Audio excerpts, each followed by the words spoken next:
10 years ago, world leaders pledged to drastically cut poverty and set themselves 8 Millennium Development Goals. They're meeting again now at the United Nations to take stock. They're also pledging redoubled efforts for the next 5 years. There has been progress, but most of the goals are off target to meet the 2015 deadline. Here's our UN correspondent, Barbara Plett. This is one way to keep attention focused on the global fight against poverty by swimmer and campaigner Marcos Diaz. The Secretary General, too, is trying to keep the Millennium Development Goals afloat. 10 years after world leaders pledged to dramatically reduce poverty, he's invited them back to the UN to hold them to their promise. There have been some success stories. Mandama village in Malawi is one of them. In 2005, it faced famine, but smart investment in seeds and fertilizers turned that around. Villagers harvested a bumper corn crop and are now able to look beyond simply survival. But the harsh reality is that most of the Millennium Development Goals are not on target to meet the 2015 deadline, and that includes those that affect the most vulnerable, like giving all children a primary education and decreasing the number of mothers who die in childbirth.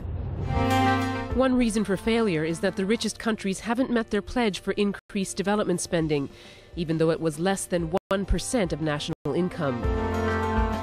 That's partly because of the global economic crisis, something the aid community is trying to counter in adverts like this one. But there was a shortfall well before the crash.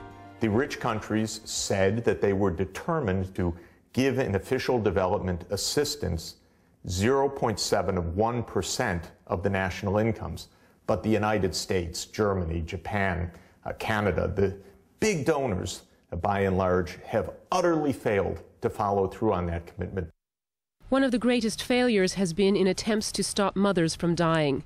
That's because entrenched inequalities make women especially vulnerable, but also because international aid sometimes isn't tailored to local conditions. There's no magic formula for reducing world poverty. The summit must learn practical lessons from the past 10 years if the Millennium Development Goals are to be met in the next 5. Barbara Plett, BBC News at the United Nations in New York. The 33 Chilean miners have been trapped underground for 46 days and have many more to go. Have had a morale-boosting visit from the country's president.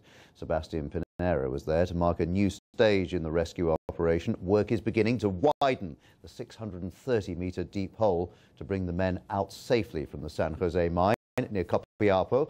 Our correspondent, Gideon Long, was there. A flying visit from a president who knows